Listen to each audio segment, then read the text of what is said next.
How are you? This is Suresh from Coimbatore. இன்னைக்கு உங்களை சந்திக்கிறதுல ரொம்ப சந்தோஷப்படுறேன். இன்னைக்கு நம்ம என்ன பார்க்க போகிறோம், என்ன தகவலோட உங்கள்கிட்ட வந்திருக்குன்னு சொன்னால், இந்த கவுன்சிலிங்க்கு அப்ளை பண்ணியிருக்கீங்க. கவுன்சிலிங் அப்ளை பண்ணும்போது ஆன்லைன் கவுன்சிலிங்க்கு என்னென்ன சர்டிஃபிகேட் எடுத்துகிட்டு போகணுன்னு நிறைய பேருக்கு டவுட் இருக்குது. அதை பற்றின ஒரு சின்ன விளக்கம் ஷார்ட் அண்ட் ஸ்வீட்டாக சொல்கிறேங்க, குறிச்சிக்கங்க. ஆன்லைன் கவுன்சிலிங்கு போகணும்னு நினைக்கிற குழந்தைங்க முதல்ல அவங்களுடைய 10th மார்க் ஷீட் வேணும், +2 மார்க் ஷீட் வேணும், அவங்களுடைய டிசி வேணும், அவங்களுடைய ஆதார் கார்டு வேணும், அவங்களுடைய ஃபோட்டோகிராஃப் கண்டிப்பாக ஒரு ஃபோட்டோகிராஃப் எடுத்துகிட்டு போகணும், ரொம்ப முக்கியமாக கம்யூனிட்டி சர்டிஃபிகேட் எடுத்துகிட்டு போகணும். இந்த 6 கட்டாயமாக தேவை ஆன்லைன் அப்ளிகேஷன் கொண்டு போகிறதுக்கு. இது போக 500 ரூபாய் ரிஜிஸ்ட்ரேஷன் ஃபீஸ் வந்து கொண்டு போகணும். இது ரிசர்வ்டு கம்யூனிட்டி மெம்பராக இருக்காங்க அப்படின்னா அவங்களுக்கு அந்த ஃபீஸ் கிடையாது. ஆனால் அவங்களுக்கு ரொம்ப ரொம்ப முக்கியம் அந்த கம்யூனிட்டி சர்டிஃபிகேட். இதை தவிர நீங்கள் என்னென்ன சர்டிஃபிகேட்ஸ் கையில் ரெடியாக வச்சுக்கணும் அப்படின்னு சொன்னால், நான் மேலே சொல்ல இந்த எல்லா சர்டிஃபிகேட்ஸ் கூட உங்களுடைய நேட்டிவிட்டி சர்டிஃபிகேட் வாங்கி வச்சுருங்க, உங்களுடைய இன்கம் சர்டிஃபிகேட் வாங்கி வச்சுக்கோங்க. அப்புறம் முதல் பட்டதாரியாக நீங்கள் கிளைம் பண்ணுறீங்க அப்படின்னா கண்டிப்பாக முதல் பட்டதாரி அப்படிங்கிற அந்த சர்டிஃபிகேட்டை உங்கள் ஊரில் இருக்கக்கூடிய தாசில்தார் ஆஃபீஸில் போய் கட்டாயம் வாங்கிக்கணும். ஏன்னா இந்த முதல் பட்டதாரி அப்படிங்கிறதுக்கு நமக்கு இந்த தமிழக அரசாங்கம் ஒரு மாணவருக்கு தலா 25,000 ரூபாய் ஒரு வருஷத்துக்கு கொடுக்குறாங்க. இந்த காசை தவற விட்டுறாதீங்க. முதல் பட்டதாரி இருக்கிற யாராக இருந்தாலும் இந்த 25,000 ரூபாய் உங்களுக்கு கவர்மெண்ட்டுக்கு வாங்கிக்கலாம். வருஷத்துக்கு 25,000 வீதம் 4 வருஷம் பொறியியல் கல்லூரி படிப்பு படிக்கின்ற பொழுது உங்களுக்கு 1 லட்சம் ரூபாய் நம்ம அரசாங்கம் உங்களுக்கு கொடுக்குறாங்க.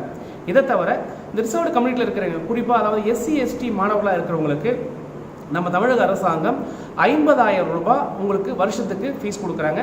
இது எந்த கல்லூரியில் படித்தாலும் செல்லும். நீங்கள் போய் படித்தா மட்டும் போதும், இந்த 50,000 வாங்கிக்கலாம். குறிப்பாக NBA அக்ரிடேட்டட் இன்ஸ்டிடியூஷன், அதாவது NAC மற்றும் NBA அக்ரிடேட்டட் இன்ஸ்டிடியூஷனில் படிக்கிற உங்களுக்கு மேலே இன்னும் ஒரு 5,000 வாங்குறதுக்கான சான்சஸ் இருக்குது. அப்போது உதவித்தொகை அப்படின்னு பார்க்கும்போது முதல் பட்டதாரிக்கு 25,000, SC ST பிரிவினரை சார்ந்தவங்களுக்கு 50,000 அல்லது 55,000. இது போக இந்த கம்யூனிட்டி ஸ்காலர்ஷிப் அப்படிங்கிற ஒரு ஸ்காலர்ஷிப்பையும் நம்ம கவர்மெண்ட் கொடுத்துட்ருக்குறாங்க.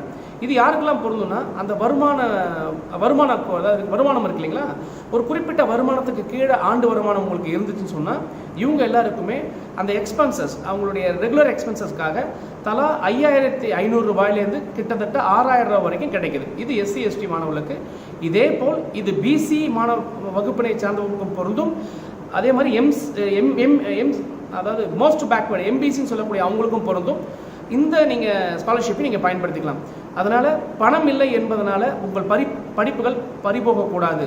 மேலும் பல கல்லூரிகளில், குறிப்பாக எங்கள் கல்லூரிகளில் கூட நாங்கள் என்ன பண்ணுறோம் அப்படின்னா, விஜயலட்சுமி பழனிசாமி அறக்கட்டளை நிறுவனம், அந்த மாதிரி அந்த நிறுவனத்து மூலமாக நாங்கள் நிறைய உதவித்தொகை செஞ்சுட்ருக்கிறோம். பணம் இல்லைங்கிறதுக்காக படிப்புகளை நிறுத்திடாதீங்க. பொறியியல் கல்லூரியில் வந்து நீங்கள் கண்டிப்பாக சேரணும். பொறியியலை நல்லா படிக்கணும். ஒரு நல்ல பொறியாளர்களை தானே ஒரு வளமான இந்தியாவை உருவாக்க முடியும் என்று நம்புவோம். தொடர்ந்து பேசுவோம். இன்னும் பல தகவலுடன் உங்களை சந்திக்க ஆசைப்படுகிறேன். உங்களுடன் விடைபெற்றுக் கொள்கிறேன். Suresh. Until then, stay tuned. Bye bye.